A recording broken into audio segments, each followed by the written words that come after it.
அனைவருக்கும் வணக்கம். நான் உங்கள் டிஜே சங்கர். இன்றைய ஒரு புதிய வீடியோ. இது ஒரு மழைக்காலம். வடகிழக்கு பருவமழை தொடர்ந்து பெய்து கொண்டிருக்கிறது. இன்னும் ஒரு 30-40 நாட்களுக்கு மழை தமிழகம் முழுவதும் இந்தியாவின் பெரும்பாலான பகுதிகள் அடைமழை பொழிய போகிறது. அந்த பருவ காலத்தை நாம் எதிர்நோக்கி இருக்கிறோம். இதை ஒட்டி ஒரு காணொலி இன்னைக்கு நமது சேனலை தொடர்ந்து பார்க்கின்றவர்களுக்கு புதிதாக பார்க்கின்ற ஒரு வேண்டுகோள்: சப்ஸ்கிரைப் பண்ணுங்க, ஷேர் பண்ணுங்க, லைக் பண்ணுங்க, குறிப்பாக கமெண்ட் பண்ணுங்க என்று உங்களை அன்போடு கேட்டுக்கொள்கிறேன். இது ஒரு சோசியல் அவேர்னஸ் சேனல். மனித இனத்தினுடைய மூத்த தொழில் ஆதி தொழில்.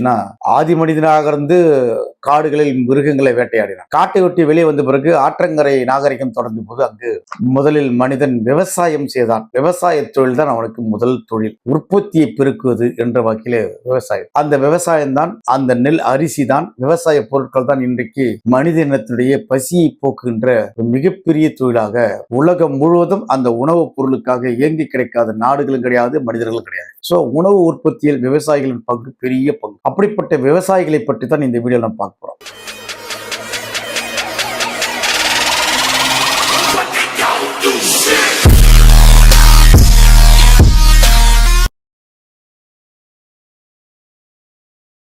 விவசாயி இந்தியாவினுடைய மிகப்பெரிய தொழில் விவசாய தொழில். இந்தியாவுடைய ஜிடிபியில் கூட பெரும்பாலான பங்கு விவசாயம் சார்ந்த தொழில்களாக இருக்கு. விவசாயிகளை பற்றி பேசாத மனிதர்கள் இருக்க முடியாது, அரசியல்வாதிகள் இருக்க முடியாது, அரசியல் கட்சிகள் இருக்க முடியாது, அதிகாரிகள் இருக்க முடியாது. அப்படிப்பட்ட விவசாயிகளுடைய துயரத்தை யாரும் பகிர்ந்து கொண்டார்கள். 3 ஆண்டுகளுக்கு முன்பாக விவசாயிகள் நடத்திய ஓராண்டுக்கு மேலாக நடந்த போராட்டத்தில் கூட குறைந்தபட்ச ஆதார விலை, 3 வேளாண் சட்டங்களை ரத்து செய்ய வேண்டும் என்றெல்லாம் ஒரு மிகப்பெரிய போராட்டம் நடந்தது. ஒரு 700க்கும் மேற்பட்ட அந்த விவசாயிகள் இந்த போராட்டத்தில் இறந்து போனார்கள், மடிந்து போனார்கள். அப்படிப்பட்ட விவசாயிகளுக்கு இப்பொழுது என்ன வந்தது என்றது ஒரு கேள்வி. ஒரு காணொலியை பார்த்து, அந்த காணொலியை பார்த்த பிறகு மிகப்பெரிய அதிர்ச்சிக்குள்ளான அந்த அதிர்ச்சியின் விளைவாகத்தான் நான் இந்த ஒரு காணொலியை பதிவு செய்வதற்கு அடிப்படை காரணம். அந்த விவசாயி என்ன சொல்றாருன்னா,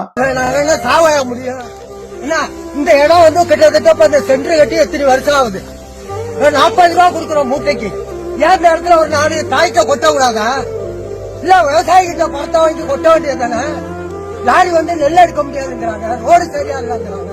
அதனால கவர்மெண்ட் தானே பராமரிக்கணும். பேசுறாங்க, நியூஸ்ல பேசுறாங்க, முதலமைச்சர் பேசுறாங்க, எல்லாம் பேசுறாங்க. விவசாய சங்கில அடிக்கிறோம் மோசத்துக்கு. நான் வந்து மொத்தமா வச்சுக்கிறேன் கோயில் பங்கு. அவங்க பேச போடுறாங்க கோர்ட்ல. நாங்க என்ன பண்ண முடியும்? பணம் கட்டினாதான் சர்டிபிகேட் கொடுப்பாங்க. என்னங்க பண்ண முடியும்? நாங்க என்ன சாவாய முடியும்? ஒரு குடும்பத்துல 5 பேர் இருக்கிறோம், என்ன பண்ண முடியும்? இதெல்லாம் கவர்மெண்ட் எடுக்கணும்ல. இன்ஜினை வச்சு இறக்கிறாங்க. இன்னைக்குதான் இதுக்கு 9 விவசாயி நிக்கிறாப்புல. இதுல இறங்க தண்ணி இன்ஜினே தேய்க்குவாங்க, தோண்டியா போடுங்க. இதுல வர்ற அதிகாரி பூரா எல்லாம் வந்து பாடுறாங்க, போறாங்க, பாக்குறாங்க. அதெல்லாம் செய்ய வேண்டியதானே?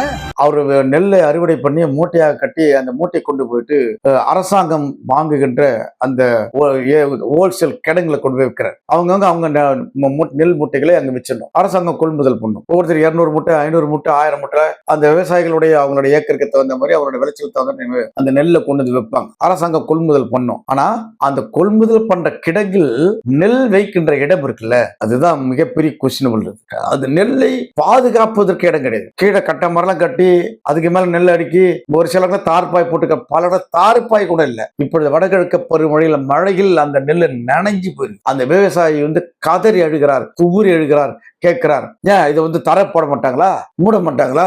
உங்க அரசாங்கத்தை காசு இல்லையா? அரசாங்கத்தை காசு இல்லைன்னா எங்க காசு வச்சு நீ போட வேண்டியதானே, ஏன் போடல? அந்த விவசாயி கோபத்தோடு கொப்பளித்து பேசியது இன்னைக்கு வைரலாக அவர் போயிட்டு இருக்கு. அவர் என்ன கேட்கிறாரு? பொருளை பாதுகாக்க முடியாத அரசாங்கத்தால அதுக்கு ஒரு அடிப்படை கட்டுமானம் இருக்காதா, தரை இருக்காதா, தார்பாய் போட மாட்டீங்களா என்ற ஒரு கேள்வி. அந்த கேள்வியில் முழுக்க நியாயம் இருக்கிறது. அந்த நியாயத்தை அரசு புரிந்து கொள்ள வேண்டும் என்று நாம் இந்த காணொலி மூலமாக சொல்றோம். இங்க மட்டுமல்ல, ஃபுட் கார்பரேஷன் ஆஃப் இந்தியா சொல்லக்கூடிய மத்திய அரசுடைய கொள்முதல் பண்ற இடம் இருக்கு. உணவு வங்கி மாதிரி, இது உணவு ஃபுட் கார்பரேஷன் ஆஃப் இந்தியா. அவங்க இந்தியா முழுக்க கொள்முதல் பண்ணக்கூடிய அந்த நெல் கோதுமை எல்லாத்தையும் அந்த கிடங்குல சேமிப்பாங்க. அங்கேயும் பாதி ஷெட் இருக்கும், கொஞ்சம் தார்பாய் இருக்கும். ஷெட் இருந்தா நான் பார்த்து எல்லாம் வெயில்ல காயும், மழையில நனையும். மழையில நனைஞ்ச பிறகு ஒரு 40 நாள் கழிச்சு அந்த நெல்லில் இருந்து செடி வளரும், கோதுமையில இருந்து செடி வளரும். இதுதான் இந்தியாவில் விவசாயிகள் உற்பத்தி செய்த பொருளை பாதுகாக்கின்ற லட்சணம். மத்திய அரசும் சரி, மாநில அரசும் சரி. விவசாயிக்கு கோபம் வராதா?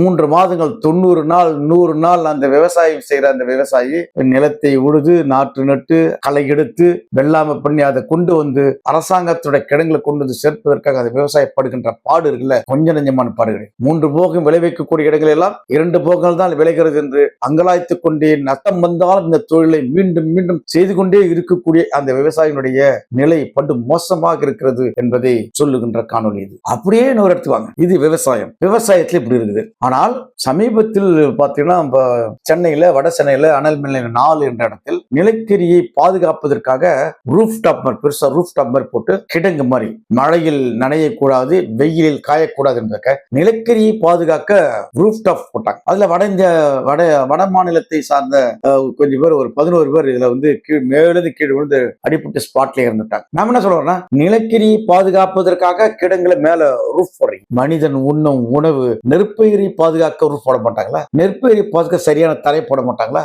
நெற்பயிரை பாதுகாக்க அதற்கான கட்டமைப்பை அரசு உருவாக்காதா? இது இன்று இந்த விவசாயியின் புலம்பல் இன்றைய நேற்றைய புலம்பலா? கிட்டத்தட்ட 40 ஆண்டுகளாக இதை சொல்றாங்க. 40 ஆண்டுகளாக சொல்லிக் கொண்டே இருக்கிறாங்க. உணவுப் பொருட்களை பாதுகாப்பதற்கு பாதுகாப்பான கிடங்குகளை உருவாக்குங்கன்னு சொல்றாங்க. செயலியே நிலக்கரியை பாதுகாக்க ரூஃப்டாப் அமைக்கப்படுகிறது. நெல் தானியங்களை, கோதுமையை, இன்னபிற உணவுப் பொருட்களை பாதுகாப்பதற்காக ரூஃப்டாப் போட மாட்டாங்களா? கிடங்கு அமைக்கும் பாதுகாக்கப்பட்ட கிடங்குகள் அமைக்க மாட்டார்களா என்ற அவருடைய கேள்வி நியாயம் தானே? அவர் உற்பத்தி செய்யக்கூடிய உணவுப் பொருளை சாப்பிடுகின்ற மக்களாகிய நமக்கு புரிகிறதா? அந்த விவசாயி கேட்பது நியாயம் தானே என்று இந்த வீடியோ நம்ம கேட்கிறோம். ஆக இந்த விவசாயிகளின் துயரத்தை பேசணும்னா பேசிக்கொண்டே இருக்கலாம். வடகிழக்கு பருவமழையில் தான் அதிகமான மழை பொழிக்கின்ற பருவம். அந்த மழையில் புயல் வரும், 2 புயல் 3 புயல் 4 புயல் தொடர்ந்து வரும். புயல் அடிச்சா போச்சு, மழை அடிச்சா போச்சு, நல்ல விளைஞ்சு வெள்ளாவி நிற்கின்ற அந்த அறுவடை செய்கின்ற அந்த பருவத்துல மழை பெஞ்சிடும். அப்படியே நாசமா போயிடும். ஒரு ஏக்கருக்கு 50,000 60,000 செலவு பண்ணிருப்பாங்க. அரசாங்க நஷ்டஈடு ஒரு ஏக்கர் 5,000 தான் கொடுக்கும். தொடர்ந்து நட்டம் வந்தாலும் அதே தொழிலை செய்வார் அந்த விவசாயி. இன்சூரன்ஸ் போட்டிருக்கான்னு கேட்பாங்க. இன்சூரன்ஸ் போட்டு விவசாயிகள் கூட அதற்கான ஈடான முழுமையான பணம் அவர்களுக்கு கிடைக்காது. இதுதான் விவசாயிகளுடைய துயரமான செய்தி, அவருடைய துயரமான வாழ்க்கையாக இருக்கிறது. அப்போ இந்த விவசாயிகளுடைய துயரத்தை போக்குவதற்காக அரசாங்கம் என்னென்ன நடவடிக்கைகளை எடுக்க வேண்டும் என்று பல்வேறு கமிட்டிகள் போட்டிருக்காங்க, கமிஷன்கள் போட்டிருக்காங்க. எம்.எஸ். சுவாமிநாதன் அவர்கள் பல பரிந்துரைகள் கொடுத்திருக்கிறார். குறைந்தபட்ச ஆதார விலையிலிருந்து நெல்களை பாதுகாப்பதற்கு, அரிசியை பாதுகாக்கிறது, உணவு தானியங்களை பாதுகாப்பதற்கு உட்பட பல விஷயங்கள் சொல்லியிருக்கிறாங்க. ஆனால் எல்லாம் ஏட்டளவில் இருக்கிறது, நடைமுறைக்கு வரல. அரசு எதற்கு முக்கியத்துவம் அளிக்க வேண்டும் என்று விவசாயிகள் கேட்கிறார்கள். அரசு எதற்கு முக்கியத்துவம் அளிக்க வேண்டும் என்று மக்களாவை நாமும் கேட்க வேண்டும். விவசாயிகள் கண்ணீர் விட்டால் அந்த கண்ணீருக்கு ஒட்டுமொத்த மக்களும் பதில் சொல்ல வேண்டும் வரும் என்று அனைவருக்கும் தெரியுமே. அப்படிப்பட்ட விவசாயி விளைவித்த அந்த நெல்லை பாதுகாக்க முடியவில்லை, உரிய நேரத்தில் வாங்க முடியல, உரிய ஆதார விலையை கொடுக்கல. இப்படியெல்லாம் இன்னல் படுகின்ற, கஷ்டம் படுகின்ற அந்த விவசாயிகளுடைய கண்ணீரை துடைப்பதற்காக நாம் என்ன செய்ய போகின்றோம்? விவசாயிகள் கண்ணீரை துடைப்பதற்காக மக்களாகிய நாம் என்ன செய்ய போகிறோம்? அரசு என்ன செய்ய வேண்டும்? மத்திய அரசு என்ன செய்ய வேண்டும்? தொடர்ந்து இந்த கேள்விகளை மக்கள் கேட்பதன் மூலமாக என்றாவது ஒரு நாள் விவசாயிகளின் கண்ணீர் களையப்படும் என்று நம்பலாம் இல்லையா? நான் உங்களது பெற்றோரும் எனது பெற்றோரும் உனது மூதாதையரும் எனது மூதாயிரம் கூட ஒரு காலத்தில் விவசாயம் செய்தவர்கள் தான். இன்றைக்கு ஐடியில் இருந்திருக்கலாம், இன்னைக்கு கம்பெனி இருக்கலாம், இன்னைக்கு பன்னாட்டு கம்பெனி எல்லாம் வேலை செய்யலாம். ஆனால் எனது பாட்டனுக்கு முப்பாட்டன் இந்த விவசாய தொழில்தான் செய்தான். ஆடுகளை மேய்த்தார், மாடுகளை மேய்த்தார், விவசாய தொழிலை செய்தார். அந்த விவசாயம் தான் நமது பூர்வ குடி தொழில். அந்த தொழிலை செய்கின்ற இப்பொழுது இருக்கக்கூடிய இந்த விவசாயிகளுக்கு, நம்முடைய விவசாயிகளுக்கு, நமது சொந்த பந்தமாக இருக்கிற இந்த விவசாயிகளுக்கு நாம் என்ன செய்ய போகிறோம்? நாம் என்ன அவர்களுக்காக குரல் கொடுக்க போகிறோம் என்பதை நீங்க கமெண்ட் பாக்ஸ்ல போடுங்க. நிலக்கரியை பாதுகாக்கின்ற அரசே நெல் மூட்டைகளை பாதுகாக்க வேண்டாமா என்ற ஒரு கேள்வி நீங்க கேட்க வேண்டாமா? நிலக்கரியை பாதுகாக்க ரூஃப் அமைக்கின்ற அரசே விவசாயிகளை கண்ணீரை துடைப்பதற்காக நீங்கள் கட்டுமான பணிகளும் சகல வசதிகள் செய்து கொடுக்க வேண்டாமா என்ற கேள்வி நீங்க கேட்கணுமா வேண்டாமா? நீங்கள் கேட்பீர்கள் என்று நான் நம்புகிறேன். நீங்கள் கேட்க வேண்டும். ஏன்னா இது நமது ரத்த சொந்தம், ரத்த பந்தம். மீண்டும் வேறொரு காணொளியில் சந்திப்போம். until then bye. நான் உங்கள் டிஜே சங்கர். நன்றி, வணக்கம்.